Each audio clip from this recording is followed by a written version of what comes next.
This podcast contains adult language and stories of true crime.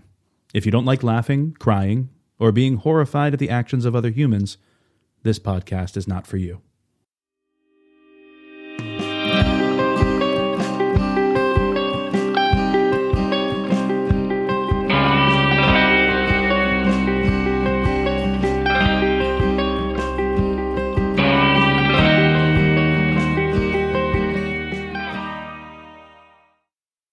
Listeners, and welcome to a listener short stack.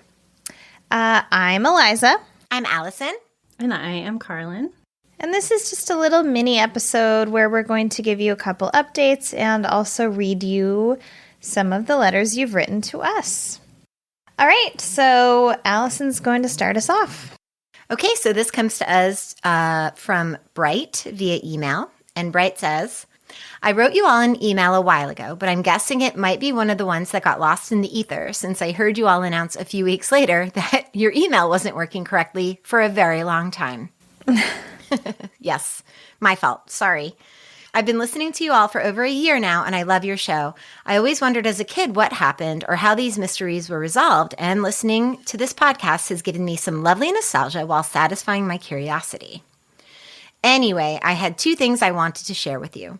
The first is about my memory of the Edgar Cayce segment that you all covered a while back. That segment actually had a long-lasting impact on me. I'm also pretty sure you guys are going to LOL at me when you read this, and I give you full permission to do so. You know we will, right? So I remember watching the segment as a kid and saying that Edgar Cayce slept on his books and was able to retain a lot of the information. At the time in grade school, we were learning about osmosis in science class. 9-year-old me made a connection and thought that Edgar might be experiencing some type of osmosis. And that was how he was able to get such good grades. If only. That's some pretty good 9-year-old logic. It really is. It's perfect. Absolutely. I started sleeping on my school books and folders the night before tests. I did this from grade 4 all the way up until I graduated from college. Oh my God. I was already a good student, but I wanted to be better. And this seemed like an easy way to achieve it. Oh my gosh. I ended up taking my SATs twice. The first time, it only occurred to me that after I took the test, I had forgotten to sleep on my study book. And I got a 1210 out of 1600 for those of you who don't remember old SAT scores.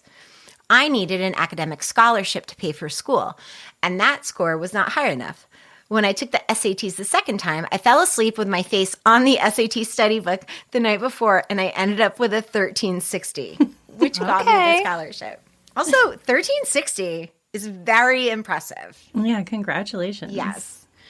While I'm sure now as an adult, that osmosis was not responsible for my good grades, I do think I probably read over the material just before I went to sleep, since I was sleeping on it, and that since it was the last thing I was thinking about, my subconscious might have gone on thinking about the material while I was asleep, which that may be true. Mm-hmm. My second comment is not so funny, so I started with the lighter stuff first. I just finished listening to the special alert segment about the church arsonist in Florida. You talked about how anyone with schizophrenia as bad as the arsonist could possibly not stand out, how he got money, how he was just released, and that he might be dead because schizophrenics don't live very long. Okay, this is totally on me. I made those statements, and while I was making them, I knew that I was not educated enough to make them, so I'm glad that someone is addressing this, because I almost cut it from the episode, but I was like, nope, I said it, so I'm gonna stand by what I said, but I knew that it was a very uneducated place to be speaking from. So I think I might have an answer, though, although it is a bit depressing. People did notice that he was mentally ill, but they deliberately turned the other way. Also, he may not have been what you think of as the, quote, typical schizophrenic. My mother is an unmedicated paranoid schizophrenic.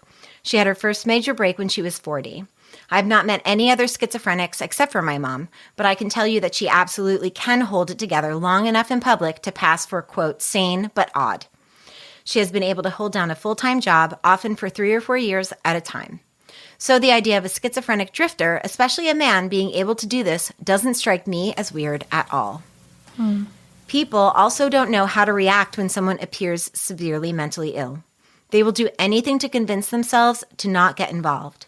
I was 16 when my mom had her break, and I told anyone who would listen that she wasn't well. Teachers, school officials, relatives, police. She always appeared clean, dressed, and wearing makeup even on her worst days.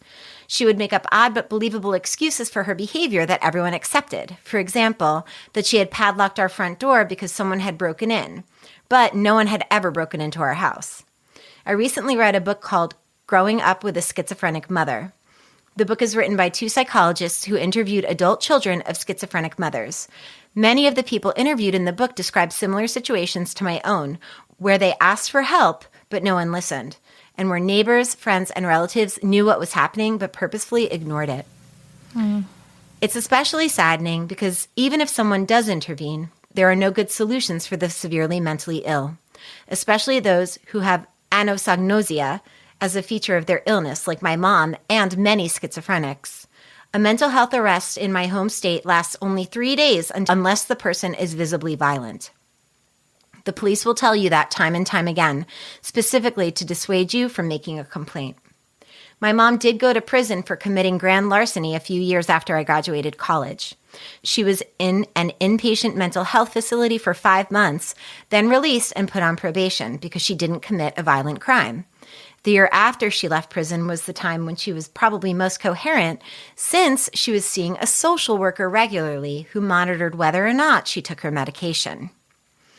After the probation, visits got spaced farther apart, and she went off her medication again and hasn't been on it since. My mom is 65 now. She still works, trying to make ends meet.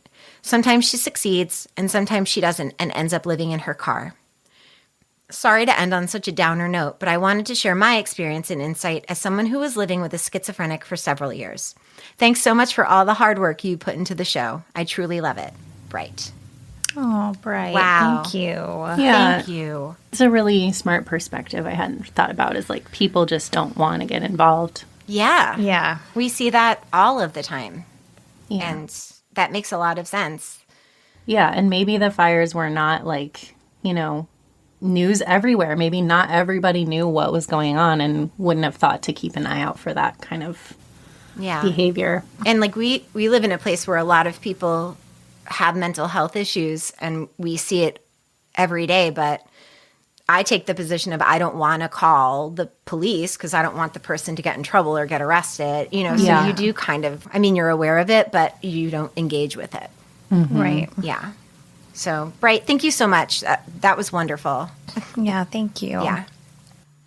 And we're so glad you did well on your SATs. Yes, that's a great score, girl. Yeah, about that, I was going to say it makes me think of like sports players who will wear like the same nasty undershirt every game because they think, well, I won last time when I was wearing this, and I'm going to win this time because I'm wearing this. It's like a mental, like a good luck charm kind of thing almost.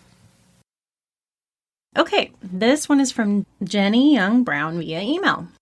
Hello, beautiful women. My name is Jenny Young Brown. Importance of the name comes later. And I have been dying to tell you how my family helped put Charles Manson in jail. Yay! You can thank me now, winky face. My grandfather, Glenn A. Young, was raised on a farm in Lincoln, Nebraska with his sister Jenny and brother Richard. Jenny, his sister, not me, married a man named Harold True and moved to California and had a son also named Harold. Sadly, Jenny was diagnosed with MS and died quickly after her diagnosis. This was in the 1940s, so you can imagine it was not common for a single man to raise a child alone. There was a big argument at her funeral where everyone offered to take Harold and raise him. Harold Sr. was not having it and told the Young family they would never see his son again. No one ever knew what happened to them. Fast forward to 1980s, when many, many books had been published about the Charles Manson murders. I was told my namesake's son was in the Charles Manson clan. I never really thought about that much. Then, hello, Internet. In my 30s, I was able to find Harold True and realized that he had a party at his house and was actually the prosecution's star witness and locked the motherfucker up. Whoa. However, I had no way to confirm or deny if he was related to me. This story actually has a super happy ending. I love you, Ancestry.com. I received an email a few years ago from Ancestry.com telling me they had identified a family member of mine. You guessed it, the last name was true. It was Harold's son. I am not sharing his name because I haven't asked him if it is okay. We got to email, and my dad was so excited he began calling him on the phone. Although Harold Jr. had passed away, we now know him and his mom, who still live in California. They told us Harold Sr. always wondered about his mother's family and never really knew the story. So Harold True, my cousin, is the Harold True who turned in Manson. Wow. It is my dream to write a book about this amazing fun fact that I am so proud of. That would be awesome. You should. Yeah. You ladies are awesome, badass sheroes. Keep fighting the good fight and we will lock up all of these dick bitches together. Love, Jenny Young Brown. Wow. Very cool. Love that connection. I love that the last name is True. Mm-hmm. Yes. That's great.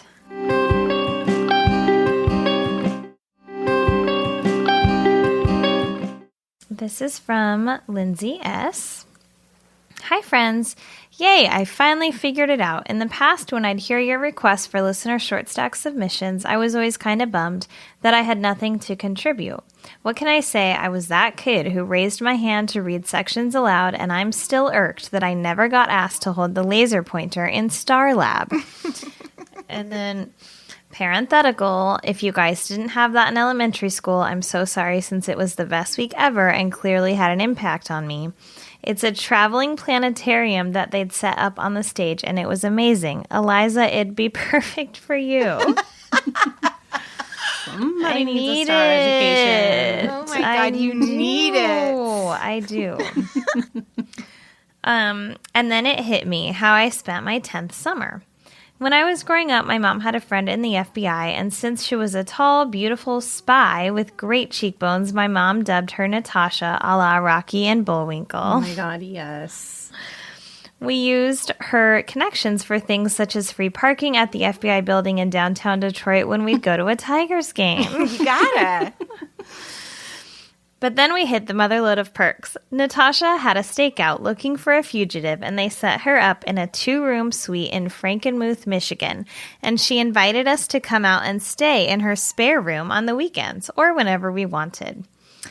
A little something about this tourist town. It's dubbed Little Bavaria, as this German town is filled with all things cheese, fudge, lederhosen, beer, famous chicken, and folklore. Famous chicken. Famous chicken.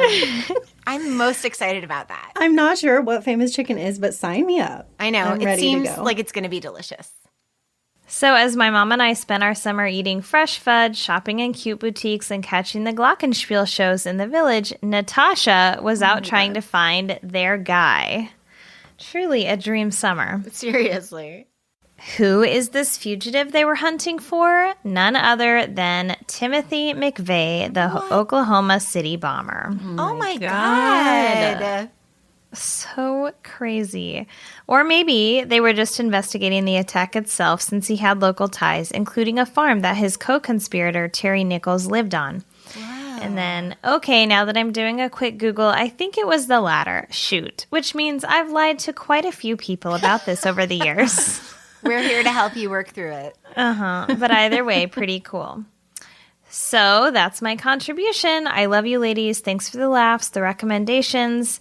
Parenthetical, I even started doing sharesy feelsies with my friends on our Zoom hangs. And for being the wonderful women that you are. P.S. Loving the weekly episodes. Oh, yay. That is so fun. What a fun story. I love want to go picture to a beautiful Bavarian town Yes. while someone's hunting Timothy McVeigh. someone's doing very, very important work and you're eating sausages. Yeah, and pretzels Yeah. and just living your best lederhosen life. That's amazing. For free. Oh my gosh, I love it. I want to do it. Thank you, Lindsay. Thank you. All right, so we're going to wrap this up with a spooky story. And so Adam wrote this to us because he wanted to share it around Halloween, and now he's getting to share it around Thanksgiving, which... The spookiest of all holidays, honestly. And you don't believe in manifest destiny, it is the spookiest of all holidays. So Truly, historically, extremely spooky. it's scarier than Halloween, one might say. So this is what Adam has to say. Hello, Allison, Eliza, and Carlin. I've enjoyed listening to your podcast for a couple of years now and have been an Unsolved Mysteries viewer and fan pretty much from the start. Over the years, there have been several cases that have captured my interest or sparked my intrigue. One is the story of Summerwind Mansion. Also thought of Wisconsin's most famous haunted house. There's a lot out there about Summerwind, and if I wrote it all, I'd be writing a book. So I'm going to tell you a story of Summerwind, focusing on the classic story of the haunting, and then I'll tell you my own personal experience there before updating you on its current status. Wow, a novel. I can't wait. True details. I have to say, Adam, I apologize. I had to edit this a little bit because when I put it into a Word document, it was 9 pages, and I had to bring it to 5. But I left in a lot of essential elements. So the house was originally built as a fishing lodge in the early 20th century on the southern shores of West Bay Lake in Vilas County, Wisconsin, which is about 10 miles west of the town of Land O'Lakes, like the butter. I do love butter. I mean, so do I. So I'm already here for this ghost story. I'm listening. The lodge was rebuilt as a mansion and a summer retreat when it was purchased in 1916 by Chicago businessman Robert Lamont, who would go on to become President Hoover's Secretary of Commerce. The renovations took 2 years to complete, and Lamont called the mansion Lilac Hills because of its natural beauty. Lamont's wife, though, was displeased with the house and always felt uneasy and uncomfortable with the house. The servants were no different. Over the years, they complained that there were ghosts and spirits that were disruptive and made it difficult, if not impossible, to do their work. As the hired help quit and left, other prospective help also refused to work there. Finally, one evening in the early 1930s, the Lamonts were eating dinner in their kitchen when Mrs. Lamont saw an apparition in front of the cellar door. Robert grabbed a revolver from a drawer and fired 2 shots, which passed through the ghost because, obviously... You shoot immediately. Yeah. Shoot the ghost and ask questions later. Which passed through the ghost and lodged themselves into the door. Aghast with fear, the Lamonts abandoned the property that night and never returned. The property was sold to a Mr. and Mrs. Kiefer around 1940, and while they never lived in the house, they would rent or lease it to tourists or vacationers. Reports were minimal about any kind of activity between then and 1969. Around 1970, the house was bought by Arnold and Ginger Hinshaw. They moved into the house with their children and put much of their time and energy into renovating the old mansion, hoping to restore it to its former glory. But in the 6 months that Arnold and Ginger lived there, events unfurled that defied explanation or rationale. Adam is an amazing writer. Doors and windows would open and close on their own. Nails would be hammered, and when later removed, the hole was not there. Ugh. That's weird. I don't like that. No. Although I would love a wall that fixed its own nail holes. That would be great. I'm like super bad at Eliza hanging in particular things. needs that. Because she be changing it up on the rig. That's true. Eliza does need that. Oh, the nail holes in this house if we ever move. My husband will kill me. Appliances broke down and mysteriously repaired themselves. Also, I don't hate that. Cars that had worked previously only months before suddenly wouldn't work at all, which could describe my Honda Fit, but okay. One suddenly combusted without reason or warning. Walls that would normally have required only 1 coat of paint now required multiple coats. Nightmare. And wait a minute, because this is a contractor's nightmare. There was no way to find a specific match of color to the previous coat. Okay, that's a true nightmare. True nightmare. So scary. Shades, phantom shades of paint swatches. Oh my gosh. Voices were heard throughout the house. Apparitions floated through doorways. See, that to me is scary. Yeah. The paint swatch matching, not so much, but I love how specific, because they were doing home reno, and anybody who's done that knows what a nightmare that is. It's more just like frustrating. Yeah. It's like a different kind of nightmare. Yeah. Voices were heard throughout the house. Apparitions floated through doorways while the family ate dinner. And when the family would call for a repairman or worker to do the job, the workers flat out refused to work on that house. So the Hinshaws were left to do the work themselves. Arnold began staying up late at night and played the Hammond accordion. What used to be a relaxing hobby was now demonic-sounding chords and jumbles, growing louder and more sinister with each passing minute and hour. Real quick, has anyone ever heard a relaxing accordion before? It's definitely my go-to when I'm trying to wind myself down. Yeah, after I do a it. long I day of listen work. to it while I do yoga. Yes. so. Hey, Alexa, play the polka. Okay, can you just play the minor chords of the accordion? Because I'm like really feeling. Ginger and the kids begged him to stop, but he insisted the demons in his head demanded he keep playing. Okay. Well, Arnold's mental state spiraled downward, and Ginger attempted to take her own life. She and the kids finally fled the house as Arnold went mad, requiring extensive treatment. Arnold and Ginger eventually divorced, and the property returned to Mrs. Kiefer.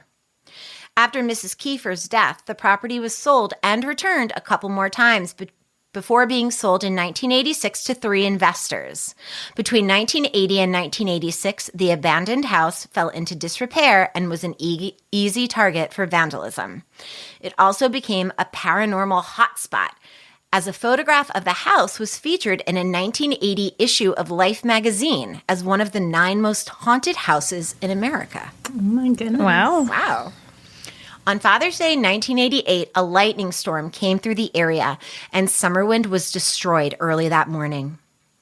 Whatever the case, all that remains of Summerwind is the foundation and cellar, the 2 chimneys, and the stone terrace, and supposedly whatever still haunts the house. If the story sounds familiar to your listeners by now, the story was featured in the first season of the show A Haunting. Around mid-2005, I began to truly wonder about Summerwind, if it was still around, and what had happened in the years since the book's 1985 publication. My interest was sparked even more after I saw the Haunting episode sometime in 2007. So I began looking up things online, looking for books on Summerwind. I even drove to spend a day at the University of Wisconsin's Historical Society and went through various reels of microfilm. Sweet dream. To see old articles about Summerwind from over the years. Oh, God, I love that microfiche. I have to say, I love the name of this house. I know, isn't it beautiful? Yeah. It's really romantic. By 2008, I decided to use my week's vacation to take a road trip through Wisconsin, highlighted by going to visit Summerwind. Saturday, June 28th, 2008, which was, Adam says in his message that was also Father's Day weekend. So the house burned on Father's Day weekend in 1988, and then he went to visit 20 years later. And then he also, and I took this out as well, because I couldn't for time, but when he was driving in, he played Frank Sinatra's song Summerwind, which is very cool. Really setting the tone. I love it. I love Adam. I'm sorry I couldn't read the whole thing. So Adam says, I drove through the shady grove and came into a clearing, a large courtyard, and the ruins came into view like a life-size pop-up book.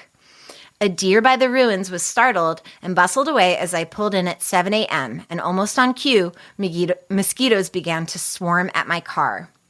I turned the car around so I would face the driveway so it would be easy to leave, and I quickly gathered bug spray, water bottle, and disposable camera. Yes, those were still used then, and I jumped out of the car. I walked around with my water and my camera, taking pictures as I explored the ruins. The view of the lake from up there was magnificent. I would have loved to have seen when the house was still standing. Sadly, there's so much vandalism and litter still prevalent around the property. Also lots of shrubbery that's popped up through the ruins. After about 30 minutes or so, I was over by where the servants' quarters and the water pump house were, and I was snapping a picture. And that's when I got a hit out of nowhere with this heavy odor of something decaying, along with a killer headache. I've never thought of myself as intuitive or sensitive in a spiritual or mystical sense, but I've heard of things like this happening to some people who visit Summerwind, and I took the hint. Out loud, I said, okay, I know you don't want me here. Give me a couple of minutes to finish up, and I'll go in peace. And the odor began to lift, and my headache began to recede, though both still remained to a degree.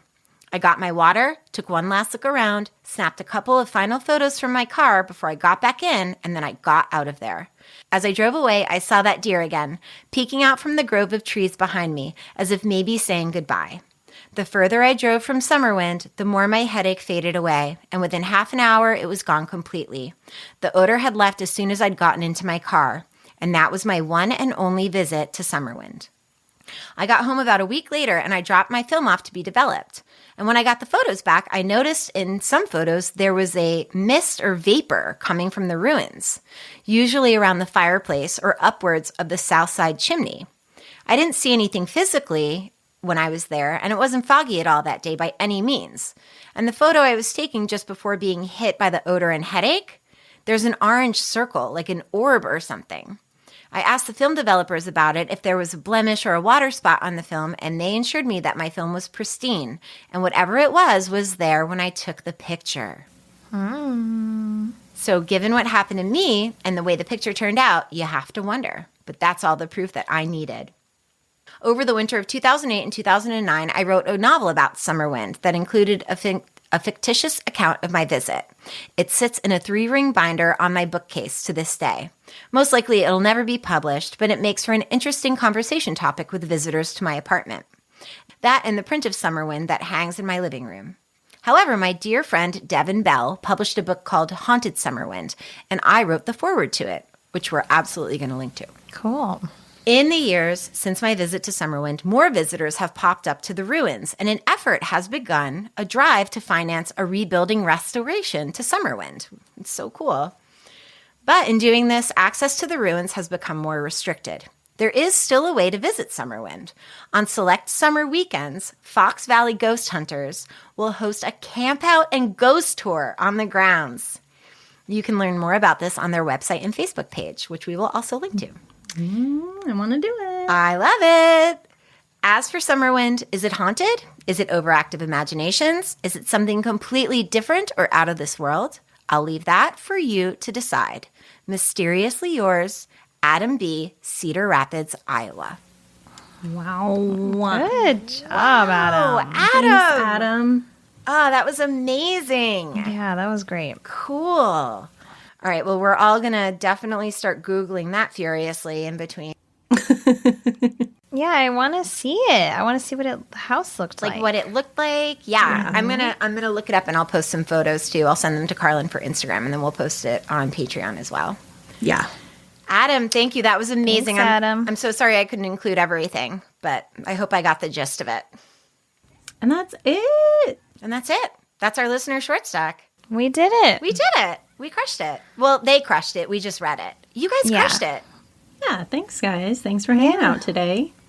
And if anybody else has stories they want to share with us or things they want to talk about from the cases in the episodes or anything like that, you can contact us on any of our social medias or on our website, resolvedmysteriespodcast.com, resolvedmysteriespodcast@gmail.com, P.O. Box 14005, Portland, Oregon, 97293. Anywhere you want to drop us a little line. Yeah. And you might also be on a short stack someday. We love to hear from you. All right. Okay, we love you. Bye. Bye. Okay. Bye-bye.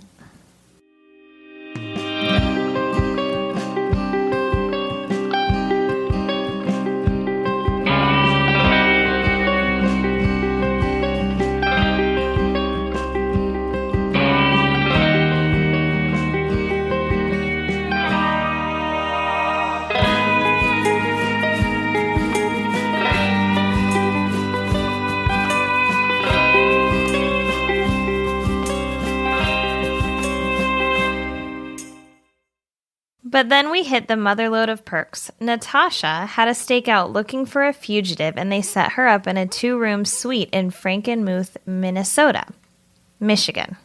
I did that last time, too. And they set her up in a 2-room suite in Frankenmuth, Michigan is M.I. Wait. Yeah. Yeah. This is Michigan, right? Yeah. Okay. Third time. Here we go.